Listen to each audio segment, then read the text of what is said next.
Hello, it is, what day is it? Thursday. Yeah. We are going to see Mission Impossible Dead Reckoning Part 1. Just waiting on Darren, as always. Need to go to the shop to pick up some contraband popcorn before we go. I've heard nothing but good reports about this movie. Everyone says it's fantastic. It's the best action film of the year. So I've got high hopes, and that stunt that Tom Cruise does in the advert where he rides a motorbike off a cliff and then it turns into almost like a skydive and he parachutes is real, and Tom Cruise did do it himself, and I think it said that he had to do it 13 times to get the shot.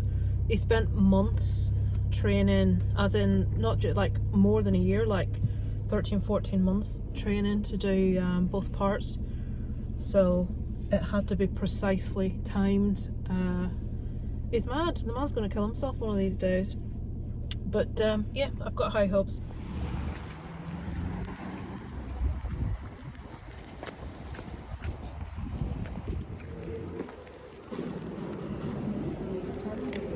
That looks cool. That's the one that I was telling you about that everyone says is terrible. There's the Indian Jones.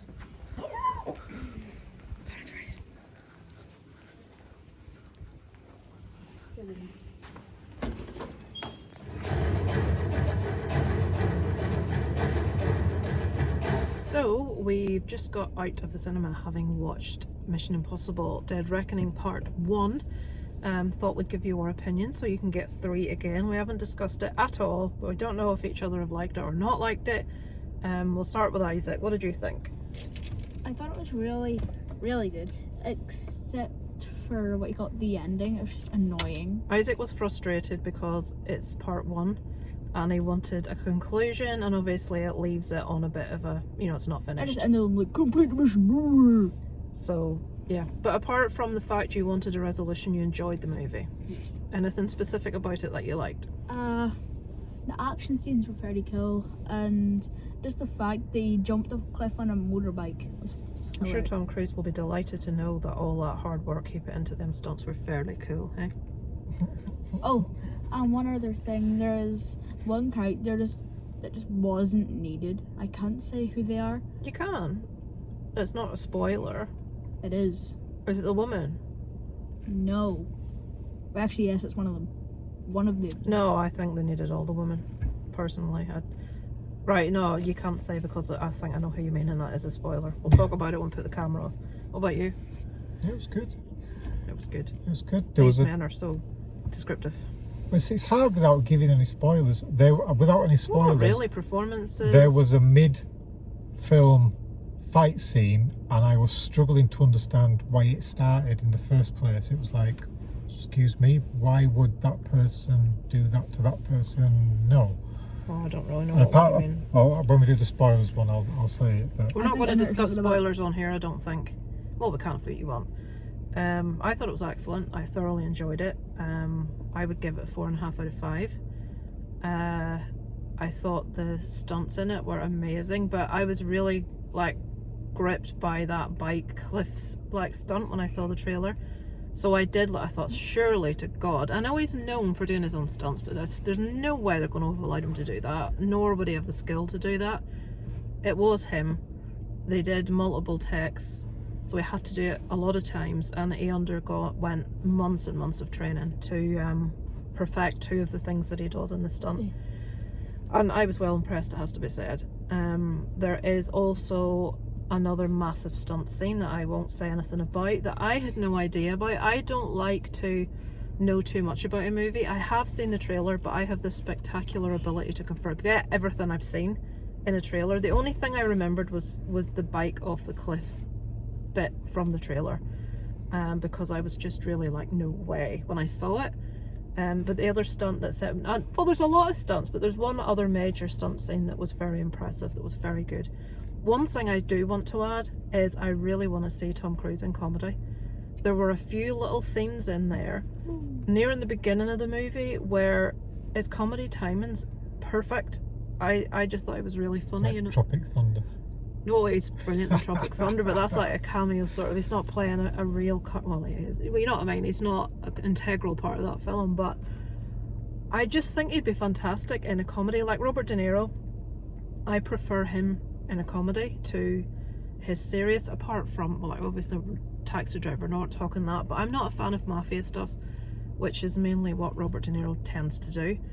But I do enjoy him being funny. And I do think Tom Cruise should do something with a comedy edge to it, because there were certain interactions in there that I found really funny. One other thing I would say is all of the women in this, and there were four sort of quite Four integral main ones, yeah. There's four. And I thought they were all fantastic. There's one of them that wasn't good. I thought they were all brilliant. I really liked all the characters. They were all believable. The performances were all really good. They all had a place. They weren't just there, okay, every one of them was gorgeous, but they weren't just there for, oh look, it's a pretty woman. They were all integral parts of the story, and I really liked every one of their performances. So yes, we all thoroughly enjoyed it. I'm 4.5 out of 5. What about you two? Can I do it out of 10? If you want. I'll do it out of 5 then. 4.34792. Right, okay, what I'll about give you? it a solid 4 out of 5. 4 out of 5. It's well worth seeing. It's well worth seeing on the big screen. It was a long movie, 2 hours 43. I didn't feel it dragged. I really want to see a resolution, so I'm looking forward to seeing the end, or the second part. I'm not a big Mission Impossible fan. I never have been. I have seen all of the movies, I think, but it's one of those, I'm not generally an action fan unless the story really pulls me in and grips me, and that one I did really enjoy. So I would say of all the Mission Impossibles I've seen, I like that one best. So yeah, right, if you, hang on. There's one particular action scene in an alleyway. Do you want to talk about, It's hilarious. It's not hilarious. There's one part of it. Alright, you mean the bit I laughed at? Yeah. So if you haven't seen Mission Impossible Dead Reckoning, do not watch any further, because Darren wants to talk about a spoiler that I'm not aware of what he's going to talk about yet.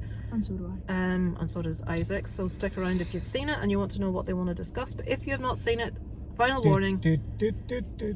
Your mission, if you choose to accept it, is to switch off this video. So don't watch any further. All thoroughly enjoyed it. Please go watch it at the cinema if you can. And I look forward to speaking to you next time. If you're still here, you've seen it, so what do you want to talk about? The mid-scene, they're in Venice. Mm-hmm. They've all just met, and they all leave that nightclub. Mm-hmm. Why does the brown-haired pickpocket go and fight the main bad guy on the bridge? Because he was after her to try and get the key. She had the key. She followed him. She chased after him. She was trying to save that one on the bridge, the one that he was was before fighting then. with. Yeah. No, that's what I mean. The one with the one who you think her and Tom Cruise got a thing. Mm-hmm. She chased after the main bad guy to fight him, and I don't know why. It made sense at the time, but now I can't remember. Because he is basically the bad thing. Yeah, but if she had the key, why was she chasing him? Why was she chasing him? To try and find out what key unlocked. Why would she do that? She wasn't a CIA. She was just a pickpocket. Yeah, because she's working with Tom Cruise. She wasn't at the time. Answers in the comments, guys. She wasn't at the time. It made sense at the time. Now that he's saying that, I'm not sure. If you do answer that question, put spoiler in capital letters, leave a couple of lines and write beneath, because I don't want to ruin it for anyone else. What about you, Isaac? What do you want to say? That woman that's like the, what you call it, blonde one that saves Tom Cruise at the end, she wasn't needed. Oh, no. She of course wasn't she was needed. She was crap. No, she wasn't crap. I said she kicked people's arse. How's She crap. And she's not dead. She got bumped in the head. And they said there's a pulse. I really liked the female characters in this. She hit him in the head with a metal pipe, and the sound effect sounded like something from a cartoon. That made me laugh, and he bonk. looked at me, what are you laughing at? Just Tom Cruise getting her over the head with a metal pipe and it going boing. It was funny to me. Yeah. But really, the Rebecca Ferguson, I remember her name because she's the one, never. Yeah, great showman. Really like her. Was quite disappointed that we lost her in this. Her replacement, well, it is her replacement. What was she called? Grace. I don't know the actress's actual name. Really like her. Think she's going to be a really good addition. The one Isaac's talking about, who sort of like played a henchwoman of It's almost sorts. like Harley Quinn. Really liked her. She was like kick-arse, really tough, and I like that. I like them not shying away from, you know, making women a bit brutal sometimes. And I really liked, and that actress, I know who she is, the one that played, I've forgotten the character's name, the other blonde one, that did the switch over with the key at the end. I really liked. She had like a little air of sort of psycho about her that I really liked. Darren thought Lady Gaga should have played that role. I know a lot of people aren't fans of Lady Gaga, but I am very much. But I really liked her as well, and I know I recognise her, and when I see her name I'm going to be like, oh god. But yeah, thumbs up. That's what we wanted to talk about. One more thing. I feel completely obliged when I see Tom Cruise running to do the run. I can't help myself. So they all, anyone who runs in his films do the Tom Cruise run, and that's a scientifically proven way of running so you don't look stupid. But he does look stupid. Not as stupid as most people do when they're running on films. Right, what was your final thing, Isaac, that you wanted to say? It was just a funny line that was said by that, like, Shaun of the Dead guy. Simon Pegg. Yeah. Somebody, I didn't know who said it. It was something about treason. And then he said, or as we call it, a Monday. Yeah, that was in the first couple of lines of the movie. Funny. Ow, my legs. And your man from Pulp Fiction will be Darth Vader's voice You at some think? point. Oh yeah. I think he's a bit beyond Ving Rhames, is it? Ving Rhames. I think he's a bit beyond being Darth Vader's voice. He's a really established actor. Yeah, but that is a real Yeah, but peak lots of now. people have a great voice. No, but his tone though, Can you put your when he speaks seatbelt on? deep, I wanna his be leaving. tone is just, he's got the same tonal pitch, and he'd fit right in. Right, so we are going now. To sum up, we all thoroughly enjoyed it. Well worth watching. I do feel that you should see that one in the cinema. Some you can watch at home. That one, no, you need to go to the cinema. Tom Cruise continues to churn out fantastic movies. I don't get the criticism. My dad, this is just talking, I shouldn't be talking. My dad thinks Tom Cruise can't act, and I can't for the life of me get my head around that. And so many people, like from streams that I've done, and you know, you chat to other movie fans, so many people don't like him. Now, I get if you don't maybe like his personal beliefs and stuff, but that's nothing to do with his movies.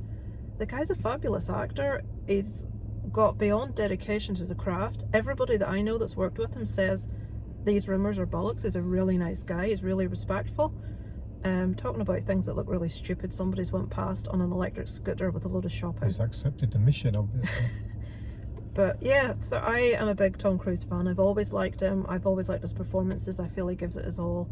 And the most important thing to him is giving the audience a really good movie, and I feel that he's achieved that with this. So onwards and upwards. I don't know what he's going to do next, He's but walking with the scooter now. it probably hasn't the strength to get up that hill with him in the shopping on it. Big bags of shopping, and he's not the most svelte. I'm not want to be talking, but he's not the most svelte of people with his big bags of shopping The and portly electric. scooter rider. So yes, we're going to go home now. Go watch Mission Impossible. I'm trying to think of what the next thing that I really want to see at the cinema. The trailer for the Meg 2 looks incredible. It looks completely unbelievable. It looks way out there. If people that go to watch that say, oh well, that would never happen, don't go watch that movie. It's going to be ridiculous, but in an awesome way. I'm really looking forward to it. And please check out the theme tune that they put through the trailer, Barracuda by Heart. I will just be very happy if more people start to listen to that sort of stuff. There was also the trailer for One Below It that had, or was that an advert that had Rolling Stones in? An advert. But every thing you watch, every soundtrack that you're going, oh, I like this, it's all rock. It always is. Does the Nothing Else Matters? Yeah, that's in an advert at the minute as yeah. well. So yeah, for me, the next one I'm really looking forward to is Meg 2. What about you? Is there anything? Yeah, probably Meg, so I can see the Yorkshire Terrier survive again. Well, it better do. Of course it does. First film, it was obvious the dog was going to survive when it paddled away. And there's one in this one, so it's going to be an ongoing thing with the Meg films. Isaac's is going to tell you is Five Nights at Freddy's. So I have so many people that I know that are massive movie fans and buffs and know a lot of stuff. If any of you people know what certificate Five Nights at Freddy's is going to be given in the UK, please let us know, because Isaac's desperate to see it. I must know. As is his friend. And I'm going to take them for Halloween if it's a 12. Well, we had one 15A, which was the Batman, which nowhere else in the UK got at that rating of 15A, but Belfast did. So Isaac got to go see the Batman with us. Cinema. Not all of Northern Ireland even got that, just a few. So I personally think if they're going to hit this with a 15, they're going to be losing so much money because of the amount of people from like 10 to 15 that love Five Nights at Freddy's. If it's 15A, then I can take them. But 12A, I can take them. This is where you guys in America I'm so envious that kids can go see whatever they want. Here they can't, it's not legal.